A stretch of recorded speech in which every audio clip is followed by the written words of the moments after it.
ज़रा हटके में खुश आमदीद। ज़रा खोड़ो वसतुल्लाह ख़ान शाहज़ेब जिलानी का सलाम कबूल कीजिए। अमरीकी सदर ट्रंप ने चंद दिन पहले पाबंदियाँ तो नहीं बल्कि ट्रेड टैरिफ्स लगाए हैं मेक्सिको पर और कनाडा पर, चीन पर भी लगाए हैं। इसका रिएक्शन क्या आ रहा है मेक्सिको से, कनाडा से, इस पर हम प्रोग्राम में आज बात करेंगे कि इंटरनेशनल इकॉनमी पे इसमें क्यों इतनी बेचैनी शुरू हो गई है। लेकिन प्रोग्राम के इस पहले हिस्से में हम बात करेंगे इस्लामाबाद हाई कोर्ट के 3 नए जजेस की, जो कि ट्रांसफ़र होकर दीगर हाई कोर्ट से वहाँ लाए गए हैं। कहने वाले कहते हैं कि बज़ाहिर 26वीं आइनी तरमीम के समरात सामने आना शुरू हो गए हैं। इल्ज़ाम यह है कि जी हुकूमत मनपसंद जजेस को तैनात कर रही है। Seniority list Islamabad high court की अब मुतासर हुई है। जो सीनियर तरीन जज थे अब वो नीचे चले गए हैं। तो जो तफसीलात सामने आई हैं उसके मुताबिक इन 3 जजेस को ने आज काम भी शुरू कर दिया। ये सब कुछ इतनी बर्क रफ्तारी से हुआ है कि अकल दंग रह जाती है कि कितना एक ज़बरदस्त हम आहंगी है हुकूमत के दरमियान और जुडिशल लीडरशिप के दरमियान, कि जो चीज़ें डिसाइड होती हैं, तय होती हैं, वो आनन फानन हो जाती हैं। तो हमारे जो वकला हैं वो उस पर डिवाइडेड हैं। आज वकला तंजीमों ने इस पर एहतजाज किया, हड़ताल भी की। इनमें Islamabad high court bar association शामिल थी, इस्लामाबाद बार काउंसिल थी, इस्लामाबाद डिस्ट्रिक्ट बार एसोसिएशन ने भी एहतजाज किया, Lahore high court, Peshawar high court ने भी उनका साथ दिया। लेकिन सुप्रीम कोर्ट के जो लॉयर्स हैं उन्होंने इसका खैर मकदम किया। ख़ुद चीफ जस्टिस साहब ने इसे एक खुश आइन इक़दाम करार दिया। उन्होंने कहा यह बहुत अच्छी बात है कि छोटे सूबों से जजेस जो हैं वो इस्लामाबाद पहुंच रहे हैं और अब उन सूबों का, बलूचिस्तान का, सिंध का एहसास महरूमी कम होगा। तो फेडरेशन इसी तरह मजबूत होती है कि आप छोटे सूबों से लाएं। और तो उन्होंने कहा कि मुझसे मशावरत हुई है, उसके बाद ये हुआ है। एब्सोल्युटली। सो जो प्रोसेस है उसमें मिसाल के तौर पे 3 जजेस जो लाए गए उनमें से एक लाहौर हाई कोर्ट के हैं सरदार सरफराज डोगर, सिंध से जस्टिस खादिम हुसैन सुमरो, बलूचिस्तान से जस्टिस मोहम्मद आसिफ। अब डोगर साहब जो हैं, जो लाहौर से आए हैं, वो अब इस्लामाबाद हाई कोर्ट के समझें कि सीनियर तरीन जज बन गए हैं। वो लाहौर हाई कोर्ट में 2015 से तैनात हैं। तो इससे इस पे क्रिटिसिज्म हो रहा है कि गवर्नमेंट ने ये डिलिबरेटली किया है और अब उनके अब अच्छे जजेस लाए जा रहे हैं। अगर ये ना आते तो जस्टिस मोहसिन अख्तर कियानी को अगला चीफ जस्टिस होना चाहिए था इस्लामाबाद हाई कोर्ट का। जी, तो अब इसमें हमारे लॉयर्स का और काफ़ी सारे लीगल एक्सपर्ट्स का ये कहना है कि क्योंकि 26वीं आइनी तरमीम पर अभी एतराज़ है, लिटिगेशन में है ये मामला, जब तक उसका फ़ैसला नहीं आता ये सब नहीं होना चाहिए था। लेकिन गवर्नमेंट जो है वो तेज़ी से आगे बढ़ रही है। थोड़ा इस मामले को समझते हैं कि क्या इम्प्लिकेशंस हैं हमारे मुल्क की अदलिया के लिए इन इक़दामात से। हमें ज्वाइन कर रहे हैं इस्लामाबाद से तैयब बलोच, साबिक सदर हैं press association of supreme court के।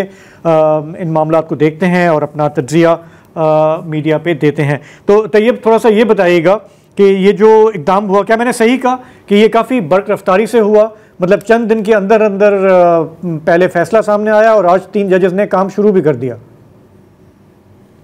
देखिए, बज़ाहिर तो ये बर्क रफ्तारी से हुआ, लेकिन पस मंज़र में बहुत सारी चीज़ें जो हैं वो कार फरमा थी और इसी वजह से जब 26वीं तरमीम भी लाई गई तो उसमें इन चीज़ों को जो है वो यकीनी भी बनाया गया। लेकिन इसके साथ साथ असल जो मामला है वो ये है कि बड़े अरसे से जो इस्लामाबाद हाई कोर्ट है, जो वो एक वफाकी दारुल हुकूमत की एक वफाकी हाई कोर्ट हम उसे कहते हैं, तो उसमें बड़े अरसे से जो वफाकियत थी वो मादूम हो चुकी थी।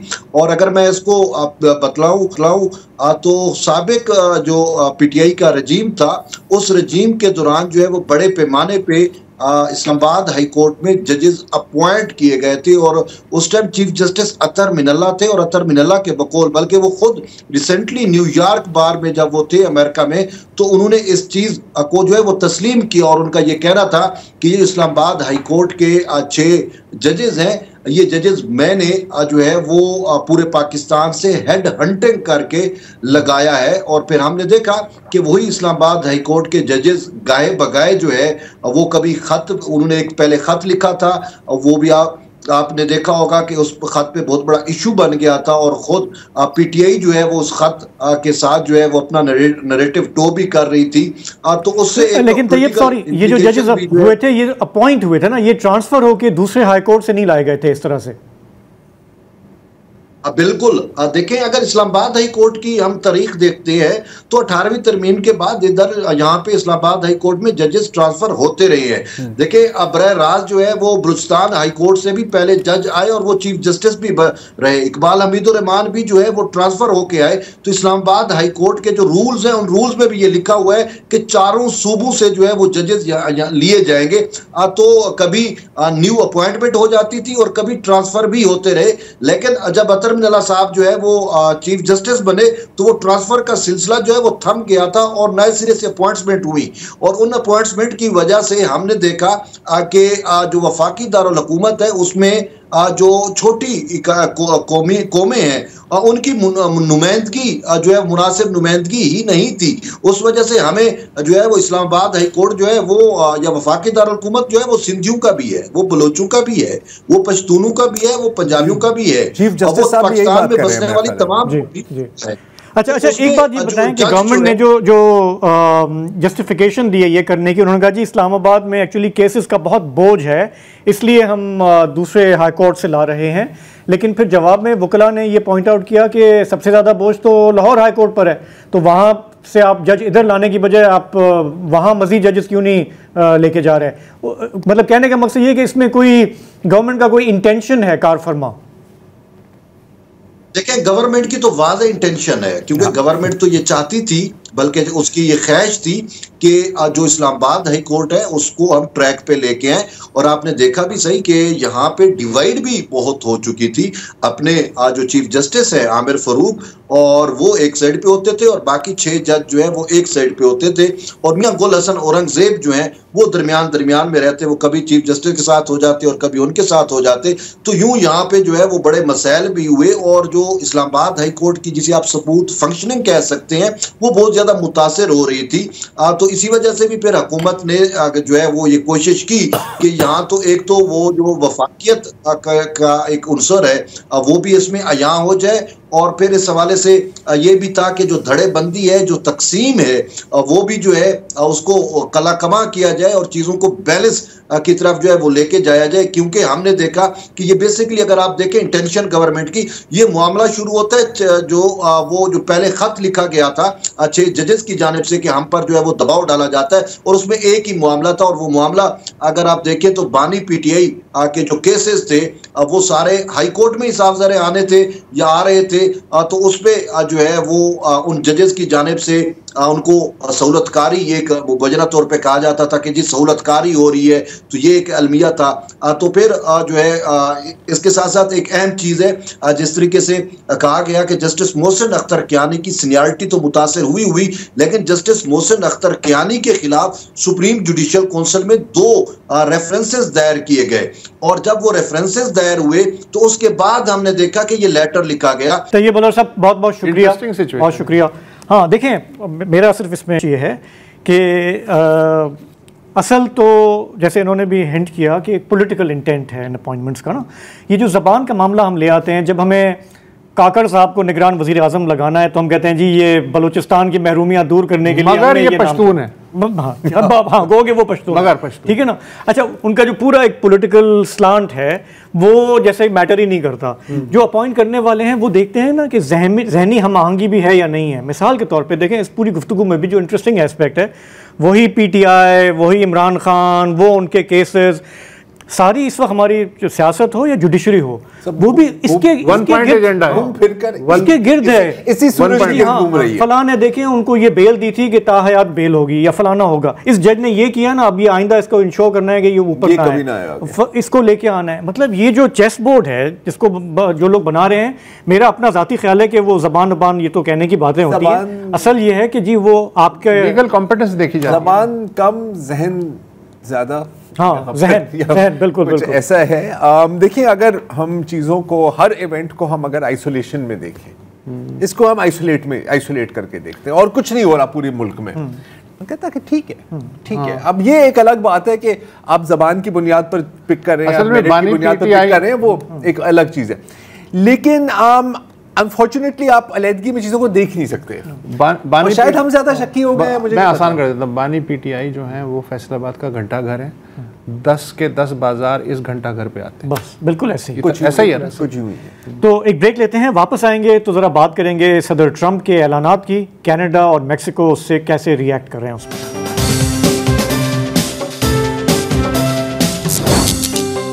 Welcome back. मसला कुछ यूं है जी कि जब अमेरिका छींकता है तो बाकी दुनिया को जुकाम हो जाता है। आका जो लड़खड़ाया तो नौकर फिसल गया। यूं एज यू लाइक। तो हुआ क्या कि पिछले रोज ट्रंप सरदार ट्रंप साहब ने, सदर ट्रंप साहब ने, पता नहीं क्या हो गया मुझे, ने कहा कि जी ये जो मेक्सिको और कनाडा और चीन है ना, इन पर मैं टैरिफ्स लगा रहा हूँ। टैरिफ्स मतलब इंपोर्ट ड्यूटीज, कि अब जो भी सामान मेक्सिको और कनाडा से आएगा उस पर 25% की ड्यूटी लगेगी और चीन से जो आ रहा है उस पर 10% की ड्यूटी लगेगी। अब जहां तक चीन का सवाल है तो चीन को तो सैंक्शंस और टैरिफ से कई, मेरा ख्याल 2.5 से ज़्यादा से डराया जा रहा है। प्रैक्टिकली पहले से ही 10% लगा हुआ है उस पर, अब मजीद 10% हो गया तो एक्यूमुलेटिवली ये 20% लगा हुआ। तो चीन का रिएक्शन कुछ पैनिकी नहीं हुआ अभी तक। वो कह रहे हैं कि जी हम देखेंगे, आगे जाके वर्ल्ड ट्रेड ऑर्गेनाइजेशन से बात करेंगे। पॉइंट इज कि चीन के पास फिर भी कुछ ना कुछ plan A, plan B, plan C मौजूद था, क्योंकि उनको पता था कि यार कभी ना कभी इन लोगों ने हमारे साथ, अमेरिका ने हमारे साथ यही करना है। लेकिन कनाडा में एक हमारी लोकल मीडिया की जबान में खौफ और हिरास की लहर फैल गई और एक गैर यकीनी की। और कनाडा में हो रहा था कि यार ये क्या हुआ है, क्यों हुआ है, कैसे हुआ है, कौन कर रहा है। कौन का तो पता है, बाकी सवालात के अभी तक जवाब नहीं मिले। और फिर जस्टिन ट्रूडो साहब जो प्राइम मिनिस्टर हैं या प्रीमियर हैं कनाडा के, उन्होंने कहा कि यार अच्छा मौका है, मुल्क से खिताब करते हैं। और एक बड़ा अच्छा और मज़ेदार खिताब किया ट्रूडो साहब ने, जिसकी एक झलकी मैं आपको सुनाना चाह रहा हूँ। I think Canadians are a little perplexed as to why our closest friends and neighbors are choosing to target us instead of so many other challenging parts of the world. I don't think there's a lot of Americans who wake up in the morning saying, "Oh, damn Canada. Oh, we should really go after Canada." यकीनन Canadians के लिए एक हैरानकुन बात है। सारे Canadians इस वक्त या हुकूमत में हैं या जो सोशल मीडिया पर हैं, वो अमेरिकनों को यही याद दिला रहे हैं कि यार आपके हर मुश्किल वक्त में हम आपके साथ खड़े रहे हैं। दूसरी जंग अजीम हो, 9/11 हो, जो कुछ भी, और हम आपके सबसे अफगानिस्तान है, अफगानिस्तान, शायद इराक भी, मुझे याद नहीं, लेकिन आपने हमारे साथ ऐसा क्यों किया। अब लेकिन पहले तो आती है शौक और फिर आता है गुस्सा, एक जो जनरल होता है ना। तो अब गुस्सा चढ़ा हुआ है और बातों के साथ अब लाते भी चल रही हैं। तो पहले जो कदम लिया कनाडा ने वो ये है कि ओंटारियो, ब्रिटिश कोलंबिया और नोवा स्कोशिया, जो 3 रियासतें हैं वहाँ की, उनके जो प्रीमियर हैं, चीफ मिनिस्टर्स कह सकते हैं आप, उन्होंने कहा कि यार आज से अमेरिकन शराब बंद है। तो अब वाइन, बियर, वाइन, जितनी भी, इवन ऑरेंज जूस, और ऑरेंज जूस अभी बैन नहीं हुआ, पहले शराब बैन हो गई है। तो अगर आप इनकी वो जो शराब, इनके दिखाना शराब की दुकान, शराब की दुकान में ये तो नॉर्मल है। अब यहाँ पर भी ग्रोसरी स्टोर्स तक भी ये बात पहुंच गई है। तो जहां ये देखें, जहां पर अमेरिकन शराब होती थी वहां पर हटा कर लगा दिया बाय कैनेडियन इंस्टेड। जो डग फॉर्ड हैं ओंटारियो के चीफ मिनिस्टर, उन्होंने कहा कि जी हर साल हम $1 बिलियन आपका शराब खरीदते हैं, आज से $1 रुपए का हम शराब नहीं खरीदेंगे। अगर शराब पीनी है तो कैनेडियन शराब। जो बोतलें हटाई हैं उन्हें गलियों में तोड़ देना चाहिए। ऐसे ही करना चाहिए। वो जैसे कस्टम वाले नहीं करते, बुलडोजर चला दो, बुलडोजर चला दो। इनको हम मुफ्त के मशवरे देते रहेंगे। ओंटारियो के प्राइम मिनिस्टर, चीफ मिनिस्टर ने एक और बड़ा मजेदार काम किया है कि उसके सूबे का जो कॉन्ट्रैक्ट है इलॉन मस्क के स्टारलिंक के साथ, उसको भी उठा के उसने फाड़ दिया कि यार अब तुम बिजनेसमैन नहीं हो, अब तुम हुकूमत के मेंबर हो। अच्छा, फिर इसके साथ साथ कुछ और इक़दाम भी लिए गए और ये मतलब ज़बरदस्ती में ना चाहते हुए कनाडा ये कर रहा है कि अब कुछ तकरीबन $155 बिलियन के इंपोर्ट्स के ऊपर भी इन लोगों ने 25% टैरिफ लगा दिया है, जो अमेरिका से कनाडा आ रहे हैं। इसमें वो आपका ऑरेंज जूस आ जाता है, पेपर प्रोडक्ट्स, कॉस्मेटिक्स, मेकअप्स, और फिर इसके बाद ये पैसेंजर व्हीकल्स, खाने पीने की अशिया, इन तरह की चीज़ों पर भी लग रहा है। लेकिन जो सबसे इंटरेस्टिंग रिएक्शन है वो है पब्लिक लेवल पर। अब अगेन मैं कनाडा भी घूमा हूँ, आपको बहुत जनरली प्रो अमेरिकन सेंटिमेंट आपको मिलता है, और कैनेडियंस को आपको पता है हॉकी, आइस हॉकी का बहुत शौक है, और इसके साथ साथ अब बाकायदा लिस्ट छपी जा रही हैं कि अगर आपने चीज़ खरीदनी है तो ये अमेरिकन ब्रांड है, इसका आपने बॉयकॉट करना है, आप इसके बाद सिर्फ कैनेडियन ब्रांड्स ले। यहाँ पर एक वक्फा लेते हैं और फिर उसके बाद आपको दिखाते हैं कि इस सारी चीज़ों के बाद ट्रंप का क्या रिएक्शन था।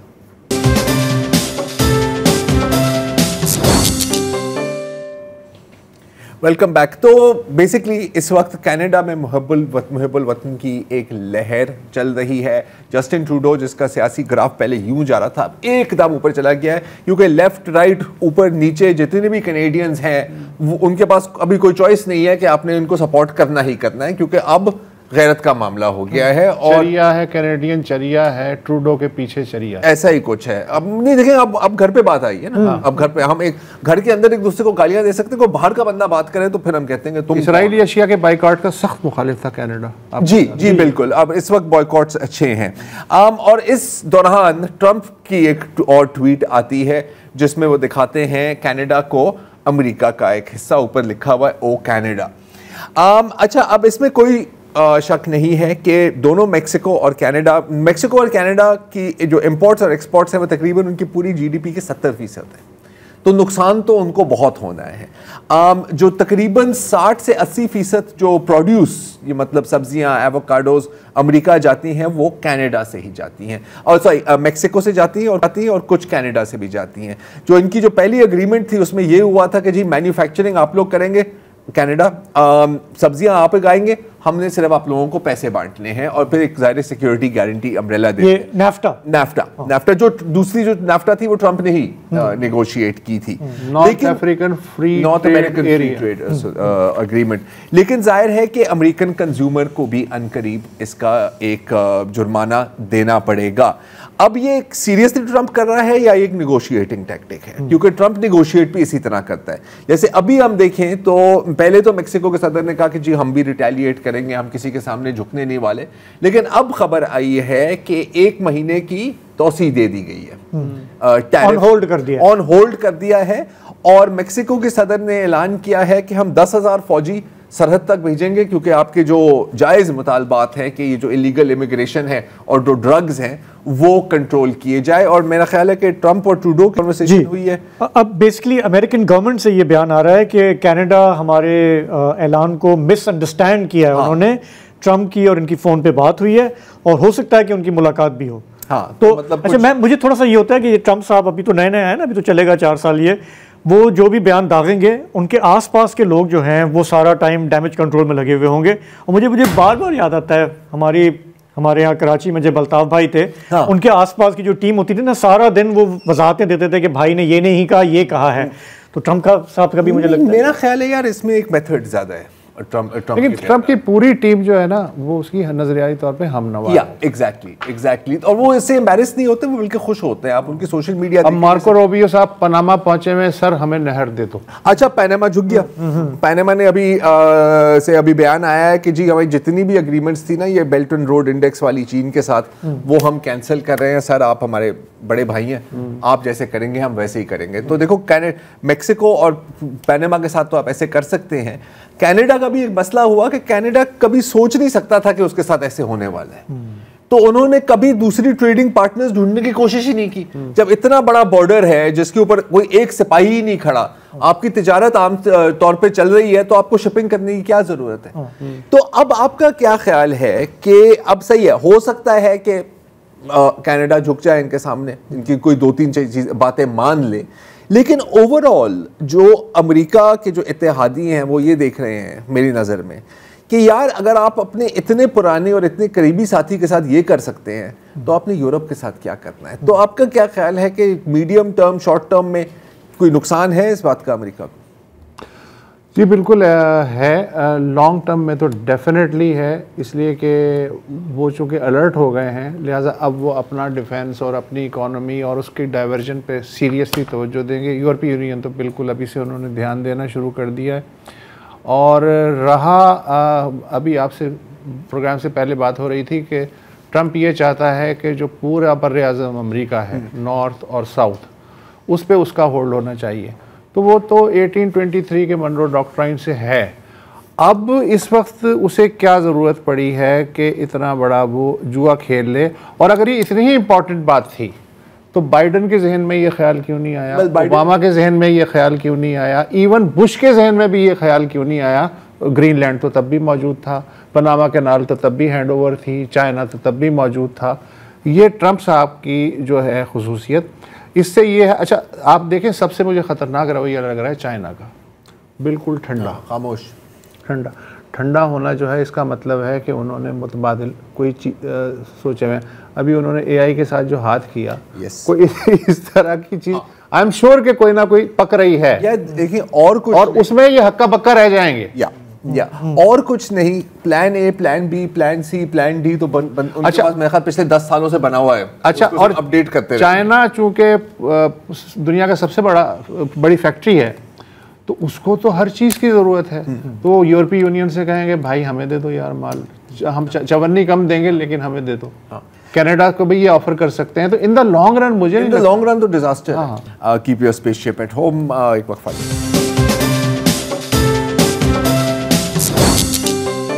Welcome back. अगर आप पता करने की कोशिश करें कि पाकिस्तान में कितने ऐसे लोग हैं जो किसी ना किसी मजदूरी का शिकार हैं या पर्सन्स विद डिसेबिलिटीज़ हैं, तो आपको कोई एक नंबर नहीं मिलेगा। कुछ अदाद शुमार के मुताबिक तकरीबन 35 लाख लोग ऐसे हैं, और कोई तो कहते हैं कि नहीं जी, असल तादाद 2 करोड़ से भी ज़ायद है। अब तादाद जितनी भी हो, ये हम अच्छी तरह से जानते हैं कि पर्सन्स विद डिसेबिलिटीज़ की ज़िंदगी आसान नहीं होती। एक माशरे की तरफ से एक एहसास कमतरी आपके अंदर पैदा हो जाता है, नौकरियां नहीं मिलती, और जहां तक अगर हम सोसाइटी और कभी कभी अफसोस के साथ अपने घर वालों का एटीट्यूड देखें तो ऐसा होता है कि या तो नज़रअंदाज कर देते हैं या तो फिर तरस खाते हैं कि हाय बेचारा, पता नहीं इसका क्या होगा, इसकी ज़िंदगी कैसे गुजरेगी। लेकिन इसके साथ साथ खुशी की बात यह है कि इसी पाकिस्तान में कई ऐसी तंजीमें हैं जो पर्सन्स विद डिसेबिलिटीज़ की मदद करने की कोशिश करती हैं। अच्छा, मदद से मेरी ये मुराद नहीं है कि कोई माली इमदाद दे दी या कोई ऐसी तसल्ली दे दी कि नहीं बेटा सब कुछ सही हो जाएगा। उनको हुनरमंद बनाने की कोशिश करती हैं, उनकी कॉन्फिडेंस बूस्ट करने की कोशिश करती हैं, और उनको सॉफ्ट और हार्ड स्किल्स जैसे कंप्यूटिंग वगैरह सिखाकर उनको पाकिस्तानी वर्क प्लेस में शामिल करने की कोशिश करती हैं और कामयाब कोशिश करती हैं। नाउ PDP एक ऐसी ही तंजीम है, हमने माजी में इनको कई बार कवर किया है, और आपको याद होगा वो जब हम गए थे इनके ऑफिस में, तो हमने देखा वहाँ पर शाहजेब के जो माजूर अफराद हैं, अब उनको वो रिक्शा ड्राइवर बनाने की कोशिश कर रहे थे। अब मसला ये है कि अगर आपकी टांग नहीं चल रही या आपका एक बाजू नहीं चल रहा या so on and so forth, तो आप रिक्शा कैसे चलाएंगे?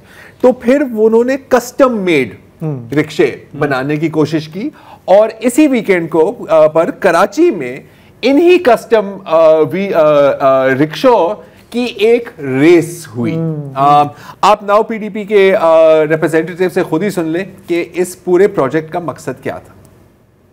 जो इवेंट था वो था अफराद बाहम माजूरी को रिक्शा राइड की रैली करवाना उनका मकसद। इसका ये है कि उनकी खुद मुख्तारी सामने आए ताकि वो लोग खुद अपने इन्हिसार करके अपना कारोबार चला रहे हैं और अपना रोज़गार के मौके खुद ढूंढ रहे हैं।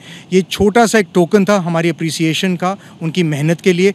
हमारी उम्मीद ये है कि आगे चलते हुए ये सफ़र बरकरार रहेगा, जारी रहेगा, और ऐसी कई और कहानियाँ सामने आएंगी जो कि बाशमूल होंगी और बाख्तियार लोगों के बारे में होंगी। हमारे मुल्क में कई करोड़ अफराद बाहम माजूरी मौजूद है जिनकी आवाज़ नहीं सुनी जाती। मेरे आज आप लोगों से रिक्वेस्ट है, गुजारिश है कि आप इन लोगों को आवाज़ दें, इनको एक प्लेटफॉर्म दें ताकि इनके मसले और मसाइल सामने आए और उनकी ज़िंदगी राह हमवार हो और हम एक बाशमूल पाकिस्तान बना सकें। मेरा नाम आशिर विल्सन है और मैं नाउ PDP के लिए पार्टनरशिप्स और पब्लिक रिलेशंस को हैंडल करता हूँ। इवेंट जो था वो इस बात की इम्पोर्टेंस को उजागर करने के लिए था कि कैसे जो अफराद बाहम माजूरी हैं उनको भी ख़ुद मुख्तार बनाया जा सकता है। और इसके लिए हमने आज जो रिक्शा रेस इनकाद किया था, जिसमें हमने उनको रिक्शा रेस जिसके मैकेनिज़्म को हम थोड़ा सा उनके लिए अकोमोडेट करके उसको रेट्रोफिट करके उनको देते हैं और फिर वो अपना रोज़गार और अपनी ख़ुद मुख्तारी और अपने लिए और अपनी ख़ानदान के लिए जो है ना रोज़गार को कमाते हैं। मुझे लगता है इस तरह के इवेंट्स होने चाहिए, इस तरह की चीज़ें, क्योंकि अफराद बाहम मजदूरी को सिर्फ़ और सिर्फ जो है वो करना हमदर्दी से देखना ज़रूरी नहीं है, बल्कि उनको ख़ुद मुख्तार बनाना बहुत ज़रूरी है। पब्लिक के लिए मैसेज बस यही है कि जहाँ पर्सन विद डिसेबिलिटीज़ को देखें, उन्हें हमदर्दी की नज़र से ना देखें, उन्हें बल्कि उनको सपोर्ट दें। पाकिस्तान में 16% आबादी हमारी अफराद बाहम माजूरी पे मुश्तमिल है, यानी कि हर 100 में से 16 लोग आपके पर्सन विद डिसेबिलिटी हैं, लेकिन वो पब्लिक में नहीं नज़र आते। जी, तो ये थे नाउ पीडीपी के अपने रिप्रेजेंटेटिव। आपने देखा है कि ये सिर्फ बातों तक बात ये महदूद नहीं है कि आपने पर्सन विद डिसेबिलिटीज़ को मेन स्ट्रीम करना है। इनके जो पीआर हेड हैं, पब्लिक रिलेशंस के हेड हैं, वो खुद एक नाबीना है, उनसे हमारी मुलाकात भी हुई थी। अच्छा, अब इनसे तो आपने सुन लिया, अब एक्चुअल रिक्शा ड्राइवर्स से भी सुन लेते हैं कि उनके लिए ये पूरा तजर्बा कैसा रहा। नदीम है, मैं कुरंगी 2 नंबर पर रिहाइश पजीर हूँ। रैली के अंदर बहुत मज़ा आया माशाल्लाह से, और ऐसे इवेंट होने चाहिए क्योंकि स्पेशल लोग जो हैं उनको और हौसला होना चाहिए कि हाँ भाई हम लोग भी ख़ुद भी काम कर सकते हैं और मेहनत कर सकते हैं, अपने घर को चला सकते हैं, गुजर बसर कर सकते हैं। मैं तमाम स्पेशल भाइयों से गुजारिश करता हूँ कि वो भी बाहर निकलें और NGOs में जो है कॉन्टेक्ट करें ताकि लोगों को पता चले और आपकी जो प्रॉब्लम है उनको बताएँ आप, ताकि वो आपकी प्रॉब्लम हल करें, कारोबार करा सकें, आपको रक्षा चलवा सकें आपसे, ताकि आप अपने घर का गुजर बसर कर सकें। मेरा नाम आसिम अहमद है और नाउ पीडीपी की तरफ से रक्षे की एक रेसिंग हुई है, माशाल्लाह बहुत अच्छा लगा, क्योंकि नाउ पीडीपी एक से एक इवेंट करवाता भी है और एक से एक हेल्प आउट है, कंप्यूटर ग्राफिक है, हर चीज़ का मामला माशाल्लाह से तरीके से करता है। वो हमारे रक्षे की रेस हुई माशाल्लाह से, तो मैंने भी रिक्शा चलाया, बड़ा मज़ा भी आया, क्योंकि हमारे जितने भी साथी थे, हमारे स्पेशल जितने भी साथी थे माशाल्लाह उन्होंने भरपूर मेहनत की, मैंने भी की। बस बैड लक ये हुई कि रिक्शा थोड़ा प्रॉब्लम कर गया, इसी वजह से थोड़ा सा मैं पीछे रह गया। ऐसे इदारे जो होते हैं ना, जैसे नाउ पीडीपी है, ये ऐसे इवेंट बनाता रहे जिससे हम माजूर इंसानों की हौसला अफजाई होती है, हमें पुख्तगी आती है और हम ये चाहते हैं कि हम अपने घर से निकलें, कुछ ऐसा करें, हम नॉर्मल के साथ शाना बशाना चलें, ताकि हम भी अपने आप को कमतर ना समझें। तो कोशिश यही होती है। और नाउ पीडीपी बहुत से प्रोग्राम करवाता है, बहुत से कोर्सेज करवाता है, जिसमें माशाल्लाह से हर कोई, मैं ये कहूँगा कि जो घर में बैठे हुए हैं ना, उनको भी हिम्मत करनी चाहिए, उनको भी एक साथी ऐसा भी मिलना चाहिए जो उनको पुश करे और लेके चले, उसको खुश करें और लेके चले। और मैं अक्सर कहता हूँ ना यार, क्योंकि अब जाहिर है कि हमारा काम होता है, ज़्यादा मीडिया में यही काम होता है कि यार ये तबाह हो गया, ये बर्बाद हो गया, लेकिन उसके साथ साथ ऐसे लोग आपको मिलेंगे इस मुल्क में और ऐसे आपको इदारे मिलेंगे जिनका काम देखकर आप वाकई दंग हो जाएंगे। They refuse to give up. They refuse to give up। और अभी माह रमज़ान में इंशाल्लाह इस तरह के और भी आपको प्रोजेक्ट्स हम दिखाएंगे, इस पर थोड़ी सी अभी वर्किंग हो रही है, लेकिन आज के लिए इतना ही जी, इजाज़त दीजिए, खुदा।